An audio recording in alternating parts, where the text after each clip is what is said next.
தமிழனுக்கு என்று ஒரு நாகரிகம் இருக்கிறது, தமிழனுக்கு என்று ஒரு பண்பாடு இருக்கின்றது, இது ஒரு பழைய இனம் என்று சொன்னால் கேள்வி பேசுகின்றவர்கள். கிடைத்த அறிவியல் அடிப்படையில் கிடைத்த ஆய்வையும் வெளியிடுவதற்கு இன்றைக்கு ஆரிய அரசு தடையிட்டுக் கொண்டிருக்கிறது. இந்தியா மிக மிக வேகமாக RSS அகண்ட பாரத கனவிற்கு பலியாகும். இந்தியாவினுடைய வேற்றுமையில் ஒற்றுமை என்று சொல்லிக் கொடுத்த நமது பள்ளி பாட புத்தகங்கள் இன்றைக்கு காவிமயமாக்கப்பட்டுக் கொண்டே வருகின்றன. நீங்கள் இந்தி திணிப்புக்கு எதிரான குரலாக இருந்தாலும் சரி, நீட் ஒழிப்பு போராட்டமாக இருந்தாலும் சரி, அல்லது இந்திய அரசு கொண்டு வருகின்ற தேசிய இனங்களுக்கு எதிரான எந்த திட்டத்தையும் அதனுடைய முன் அரசியலை புரிந்து கொண்டு எதிர்க்கக்கூடிய ஒரே இனமாக தமிழ்நாடு தான் இருக்கிறது. ஏனென்றால் தமிழ் ஆரியத்தை அதனுடைய அடி வேரிலிருந்து ஏறக்குறைய 5000 ஆண்டுகளாக எதிர்த்து வருகிறது.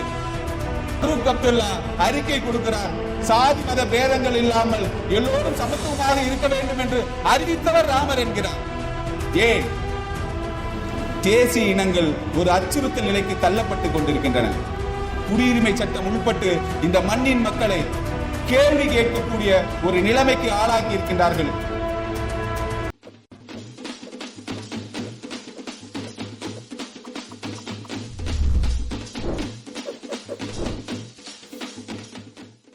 இருப்பதை காக்கவும் இழந்ததை மீட்கவும் பொங்குக பொங்குக. காஷ்மீர் 370 நீக்கம், உச்சநீதிமன்ற தீர்ப்பு, ஓர் ஆய்வு.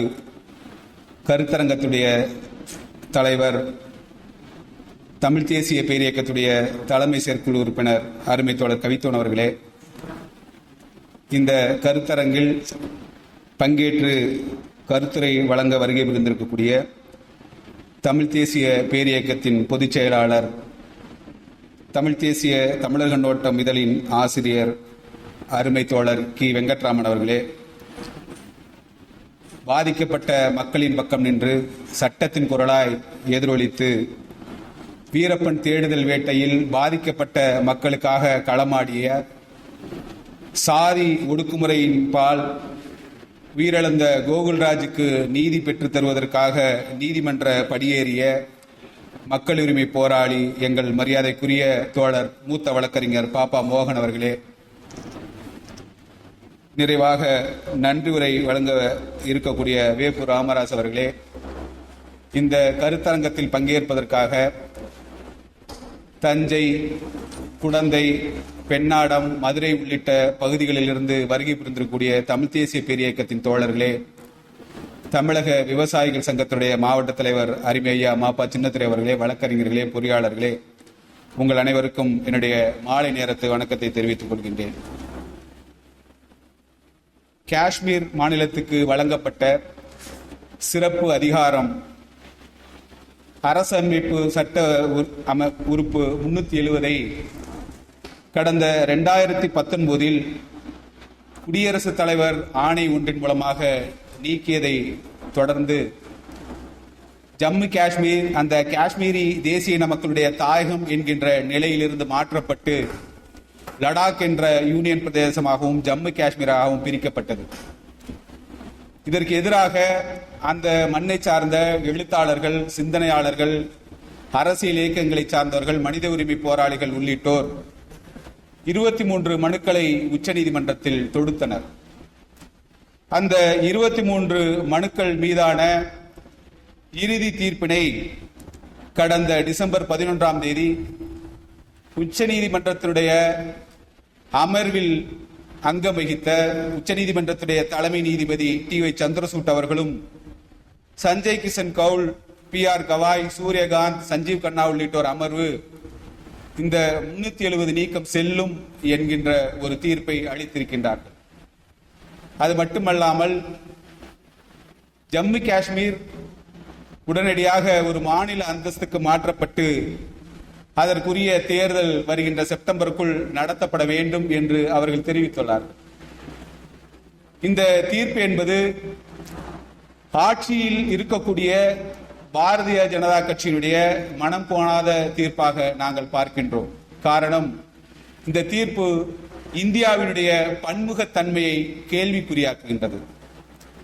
தோழர் கவித்தோன் அவர்கள் குறிப்பிட்டதைப் போல இந்த கருத்தரங்கத்தை தமிழ் தேசிய பேரியக்கம் ஏன் நடத்த வேண்டும்?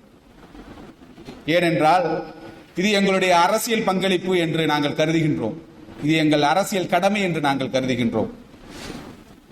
தமிழ் தேசிய இனத்துடைய விடுதலைக்கான அரசியலை முன்னெடுத்துச் செல்கின்ற ஒரு மக்கள் திரள் அமைப்பு சமூகத்தை பாதிக்கின்ற இந்திய சூழலில் எந்த நிகழ்வாக இருந்தாலும் அது குறித்து மக்களிடையே கொண்டு செல்ல வேண்டியது அதனுடைய அடிப்படையான அரசியல் கடமை என்கின்ற அடிப்படையில் தமிழ் தேசிய பேரியக்கம் இந்த கருத்தரங்கத்தை நடத்துகின்றது. அருமை தோழர்களே, இஸ்ரேலுடைய நசரேத் நகரத்தினுடைய மேயராக இருந்த தௌஃபீக் சையத் என்கின்ற கவிஞன் மேயராகவும் இருந்தார். பாலஸ்தீன மக்களுடைய குரலாக இருந்து அவர் ஒரு கவிதை எழுதினார். என்னிடம் தோளில் ஒருபோதும் நான் துப்பாக்கி சுமந்ததில்லை, என் தோளில் ஒருபோதும் நான் துப்பாக்கி சுமந்ததில்லை, அதை என் விசையை இழுத்ததில்லை, என்னிடம் இருப்பதெல்லாம் ஒரு வீணையின் இசைதான், என் கனவுகளை வரைவதற்கு ஒரு தூரிகையும் ஒரு மைக்குடுதையும் தான் என்னிடம் உள்ளன. என்னிடம் இருப்பதெல்லாம் அசைக்க முடியாத நம்பிக்கையும் துன்புற்ற என் மக்கள் மீதான முடிவற்ற காதலும் தான் என்று தௌஃபீக் சையத் எழுதினான் பாலஸ்தீன மக்களை பார்த்து. தமிழ் தேசிய பேரியக்கம் இந்த கருத்தரங்கத்தை நடத்துவதற்கு காரணம் எங்கள் மக்கள் மீது நாங்கள் வைத்திருக்கக்கூடிய அளவற்ற அன்புதான். இந்த சமூகத்தின்பால் நாங்கள் வைத்த நம்பிக்கைதான். அடிமை தலையிலிருந்து ஒற்றை இந்தியா என்கின்ற அந்த தன்மையிலிருந்து ஆரியத்துவத்தினுடைய பிடியிலிருந்து தமிழ் தேசிய இனத்தை மீட்டுவிட வேண்டும் என்கின்ற ஒற்றை நம்பிக்கையும் அசைக்க முடியாத அன்பும் தான் இந்த கருத்தரங்கத்திற்கான அடிப்படையான காரணம். அருமை தோழர்களே, இந்தியா மிக வேகமாக ஆரிய சர்வாதிகாரத்தின் கருந்துளைக்குள் விழுந்து கொண்டே இருக்கிறது. நாம் அதை கவனத்தில் எடுத்துக்கொள்ள வேண்டும். ஏனென்றால் இந்தியாவினுடைய வேற்றுமையில் ஒற்றுமை என்று சொல்லிக் கொடுத்த நமது பள்ளி பாடப்புத்தகங்கள் இன்றைக்கு காவிமயமாக்கப்பட்டுக் கொண்டே வருகின்றன. ஒரே நாடு ஒரே தேர்தல் என்கின்ற குரலும், ஒரே நேஷன் ஒரே ரேஷன் என்கின்ற குரலும், ஒரே நாடு ஒரே மொழி என்கின்ற குரலும் இன்றைக்கு மெல்ல மெல்ல மாறி ஒரே நாடு ஒரே இனம் ஒரே நாடு ஒரே மதம் என்கின்ற சூழலை நோக்கி நகர்ந்து கொண்டிருக்கின்றது. இவற்றை தடுத்து நிறுத்தவில்லை என்றால், இதற்கு எதிராக நாம் மக்களை திரட்டவில்லை என்றால், இதற்கு எதிரான ஒரு கருத்துரை பரப்பலை அவர்களுக்கான அறிவாலயத்தை தரவில்லை என்றால், மக்கள் திரள் இயக்கம் தன்னுடைய சமூக கடமையிலிருந்து தவறியதாக நாங்கள் நம்புகின்றோம். அந்த அடிப்படையில் தான் இந்த கருத்தரங்கை தமிழ் தேசிய பேரியக்கம் இதை ஒழுங்கு செய்திருக்கின்றது. அருமை தோழர்களே, இன்றைக்கு நாளிதழ்களில் ஒரு செய்தி, வருகின்ற ஜனவரி 22 அன்று அயோத்தி ராமர் கோவிலுக்கு குடமுழுக்கு நடக்கின்றது.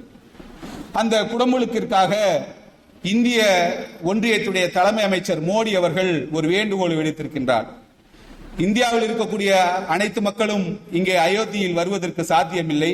எனவே நீங்கள் 140 கோடி இந்தியர்களும் கவனத்தில் கொள்ளுங்கள், 140 கோடி இந்தியர்களும் அவரவர் வீட்டில் விளக்கேற்றுங்கள் என்று. இது மோடியின் குரல் அல்ல. இந்தியா மிக வேகமாக ஒற்றை சர்வாதிகாரத்திற்குள் சென்று கொண்டிருக்கின்றது என்று சொல்வதற்கு ஒரு பின்னணி இருக்கின்றது. அதே நாளிதழில் கடைசி பக்கத்தில் ஒரு அறிவிப்பு, கடவுள் ராமர் இந்துக்களுக்கு மட்டுமல்ல, கடவுள் ராமர் இந்துக்களுக்கு மட்டும் சொந்தமல்ல, இந்த உலகில் உள்ள அனைவருக்கும் சொந்தமானவர். மத இன பாகுபாடு இல்லாமல் விளிம்பு நிலையில் உள்ளவர்களை தூக்கிவிட வேண்டும் என்று அவர் எப்போதும் அறிவித்து வந்தார். இப்படி சொன்னவர் ஜம்மு காஷ்மீருடைய முன்னாள் முதல்வர், காஷ்மீரத்து சிங்கம் என்று இன்றைக்கும் வரலாற்றில் சொல்லப்படுகின்ற ஷேக் அப்துல்லாவுடைய மகன் ஃபரூக் அப்துல்லா. இன்றைக்கு ஃபரூக் அப்துல்லாவை எங்கே கொண்டு வந்து நிறுத்தி இருக்கின்றது இந்த ஒற்றை ஆரிய சர்வாதிகார போக்கு என்பதை நாம் கவனத்தில் கொள்ள வேண்டும். இது தேசிய இனங்களுக்கு ஒரு மிகப்பெரிய அச்சுறுத்தல். இதை நாம் கவனத்தில் கொள்ளவில்லை என்றால் நாம் இருப்பவற்றையும் இழந்து விடுவோம். அந்த பின்னணியில் தான் இறுதிக்கும் இறுதியாக நாடாளுமன்றம் கைவிட்டாலும் நமது நம்பிக்கைக்குரிய இடமாக இருந்த நீதிமன்றம் இன்றைக்கு இந்த தீர்ப்பின் வழியாக ஒரு மாபெரும் பாதிப்பை தேசிய இனங்களுக்கு ஏற்படுத்தியிருக்கின்றது. 7 தமிழர் விடுதலையில் சட்டமன்றம் போட்ட தீர்மானத்தை நிராகரித்து கவர்னர் அதற்குரிய காலதாமதம் செய்த பொழுது சட்டமன்றத்திற்கு 161 விதியின் கீழ் தமிழக அரசு அமைச்சரவே முடிவெடுத்து அவர்களை விடுதலை செய்யலாம் என்று அதற்காக கட்டுரைகள் எழுதி நூலினை எழுதி வெளியிட்ட இயக்கம் தமிழ் தேசிய பேரியக்கம். இதே மண்டபத்தில் 2016 5/3/2014 இதே மூத்த வழக்கறிஞர் பாப்பா மோகன் அவர்கள் பங்கெடுக்க, தோழர் கீவே அவர்கள் பங்கெடுக்க இதே அரங்கில் அந்த நூல் வெளியீடு நடந்தது. இன்றைக்கு 7 தமிழர் விடுதலை நாம் சாதித்திருக்கின்றோம். மாவட்ட ஆட்சித்தலைவர் வாயில்களின் முன்னால் நடந்து கொண்டிருந்த, தமிழ்நாடு அரசு அலுவலகங்கள் முன்னால் நடந்து கொண்டிருந்த காவிரி போராட்டத்தை திசை திருப்பி நெய்வேலியை நோக்கி நகர்த்திய பணியை செய்தது தமிழ் தேசிய பேரியக்கம். அதன் ஊடாகத்தான் இந்த கருத்தரங்கத்தை தமிழ் தேசிய பேரியக்கம் நடத்தி வருகிறது. அருமைக்குரிய தோழர்களே, இன்றைக்கு ஆன்மீக தளத்தில் மிக வேகமாக ஆரியம் தன்னுடைய ஆக்டோபஸ் கரங்களை விரித்து வருகிறது. ஜக்கி வாசுதேவ் ஒற்றை நபராக இருந்து கொண்டு தமிழ்நாட்டில் கோயில் அடிமையை நிறுத்து என்கின்ற ஒரு இயக்கத்தை முன்னெடுத்தார். கடவுள் எதிர்ப்பு இயக்கங்களாக சொல்லிக் கொண்டிருந்த திராவிட இயக்கங்கள் அதற்கு எதிராக களமாடவில்லை. ஜக்கி வாசுதேவ் இதே தஞ்சை பெரிய கோவிலில் அவருடைய பக்தர்களை கூட்டி பெரிய கூட்டத்தை நடத்தினார். கோவில் அடிமையை நிறுத்து, கோவிலில் இருந்து அரசு வெளியேற வேண்டும், கோவிலை பக்தர்களிடம் ஒப்படைக்க வேண்டும் என்று. அந்த ஜக்கி வாசுதேவுக்கு எதிராக ஜக்கியுடைய அறக்கட்டளையை அரசுடைமையாக்க வேண்டும், ஜக்கியின் மீது இருக்கக்கூடிய வழக்கினை விரைந்து விசாரிக்க வேண்டும் என்று ஆர்ப்பாட்டத்தை தமிழ் தேசிய பேரியக்கம் நடத்தியது. அதன் நீட்சியாகத்தான் இன்றைக்கு நாம் இந்த கருத்தரங்கை நடத்தி வருகின்றோம். அருமை தோழர்களே, இந்தியாவுடைய பன்முகத்தன்மை மெல்ல மெல்ல அழிக்கப்பட்டுக் கொண்டிருக்கிறது. இந்தியாவில் பிற தேசிய இனங்களில் பிற தேசங்களில் இதற்கு எதிரான பெரிய எழுச்சியோ குரலோ வரவில்லை. நீங்கள் இந்தி திணிப்புக்கு எதிரான குரலாக இருந்தாலும் சரி, நீட் ஒழிப்பு போராட்டமாக இருந்தாலும் சரி, அல்லது இந்திய அரசு கொண்டு வருகின்ற தேசிய இனங்களுக்கு எதிரான எந்த திட்டத்தையும் அதனுடைய நுண் அரசியலை புரிந்து கொண்டு எதிர்க்கக்கூடிய ஒரே இனமாக தமிழ்நாடு தான் இருக்கிறது. ஏனென்றால் தமிழ் ஆரியத்தை அதனுடைய அடி வேரிலிருந்து ஏறக்குறைய 5000 ஆண்டுகளாக எதிர்த்து வருகிறது. ஆனால் இன்றைக்கு ஆரியத்தை எதிர்த்த இந்த தமிழ் தன்னுடைய அடையாளங்களை எல்லாம் அழிக்கப்பட்டுக் கொண்டே வருகிறது. மறந்து விடாதீர்கள். இன்றைய நாளிதழில் ஒரு செய்தி, துவாரகா நகர் குஜராத்ல இருக்கு, அரபிக்கடல்ல, அங்க துவாரகை கிருஷ்ணர் பிறந்த இடம்னு சொல்லக்கூடியது. அதற்கு அடியில் துவாரகை நகர் இருக்கு. 2017 நடத்தப்பட்ட ஆய்வில் அந்த நகரம் கண்டுபிடிக்கப்பட்டு, தொல்லியல் ஆய்வில் கண்டுபிடிக்கப்பட்டிருக்கு. 300 அடி ஆழத்தில் இருக்கு. அதை சென்று பார்வையிடுவதற்கு நீர்மூழ்கி கப்பல் திட்டத்தை அறிவித்திருக்கிறாங்க அந்த குஜராத் அரசு. தமிழர்களே, உங்களுக்கு ஒன்றை சுட்டிக்காட்ட விரும்புகின்றேன். கடந்த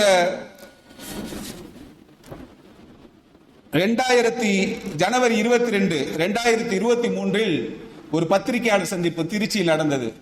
அதை நடத்தியவர்கள் பாரதிதாசன் பல்கலைக்கழகத்தின் தொலை உணர்வுத்துறை ரிமோட் சென்சிங் டிபார்ட்மெண்ட், அதனுடைய தலைவர் சோம ராமசாமி.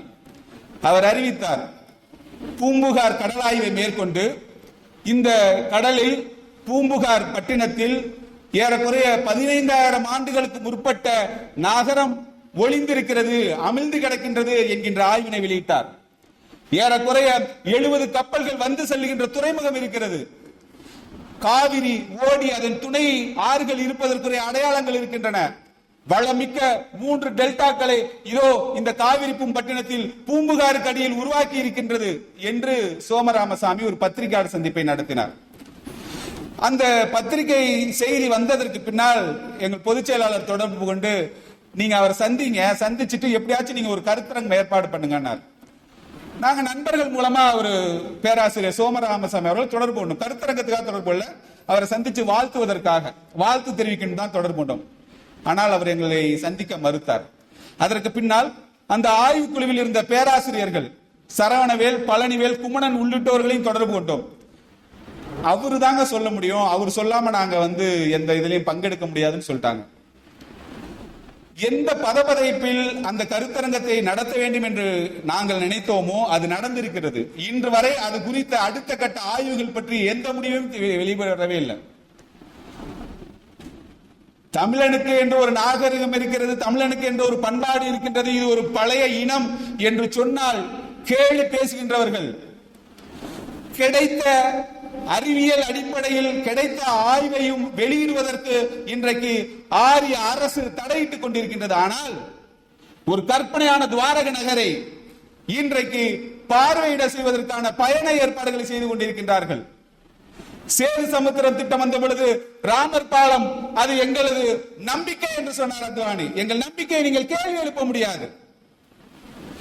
நம்பிக்கையாக இருப்பதை இந்த அரசினுடைய அலுவலாக மாறி அது இந்த மக்கள் வாழ்வியலோடு கலந்திருக்கக்கூடிய ஒரு சூழலில் ஒரு வரலாற்று தரவின் அடிப்படையில் ஆய்வின் அடிப்படையில் இந்த இனத்தினுடைய பெருமிதங்களை வெளியிடுவதற்கு கூட இந்த அரசு தயாரில்லை. மறந்து விடாதீர்கள். பூம்புகார் பற்றிய ஆய்வு, அது குறித்த ஆய்வேடுகள் இதுவரை வெளிவரவே இல்லை. 15,000 ஆண்டுகள் இதற்கு இப்ப இல்ல, 91 கிரகாம் ஹன்காக் என்கின்ற ஒரு மேலைத்தேய அறிவியலாளர் அவர் ஆய்வு நடத்தி சொன்னார். அவர் 11,000 ஆண்டுகள் சொன்னார். அதை பற்றியும் அடுத்த கட்ட ஆய்வுக்கு நகரல. ஆனால் இன்றைக்கு ஃபரூக் அப்துல்லா அறிக்கை கொடுக்கிறார். சாதி மத பேதங்கள் இல்லாமல் எல்லோரும் சமத்துவமாக இருக்க வேண்டும் என்று அறிவித்தவர் ராமர் என்கிறார். ஏன்? தேசிய இனங்கள் ஒரு அச்சுறுத்தல் நிலைக்கு தள்ளப்பட்டு கொண்டிருக்கின்றன. குடியுரிமை சட்டம் உள்பட்டு இந்த மண்ணின் மக்களை கேள்வி கேட்கக்கூடிய ஒரு நிலைமைக்கு ஆளாக்கி இருக்கின்றார்கள். ஒரு ஒற்றை தன்மையில் இந்தியா மிக வேகமாக சென்று கொண்டிருக்கின்றது. அந்த அடிப்படையில் தான் இந்த கருத்தரங்கத்தை நாம் நடத்த வேண்டிய தேவை இருக்கின்றது. அருமை தோழர்களே, இதற்கு எதிராக நாம் நம்மளுடைய வேற்றுமைகளை கடந்து முன்னெடுக்கவில்லை என்றால் இந்தியா மிக மிக வேகமாக RSS அகண்ட பாரத கனவிற்கு பலியாகும். அந்த பலியாதலை தடுத்து நிறுத்துவோம் என்று சொல்லி வாய்ப்புக்கு நன்றி கூறி அமைகின்றேன். நன்றி, வணக்கம். தமிழர்களுக்கு உரிய பொதுவான ஒரு வலைவலி என்ற ஏற்பிசையோடு இதை விரும்பக்கூடிய வகையில், ஏற்கக்கூடிய வகையில் சப்ஸ்கிரைப் செய்து இணையுங்கள்.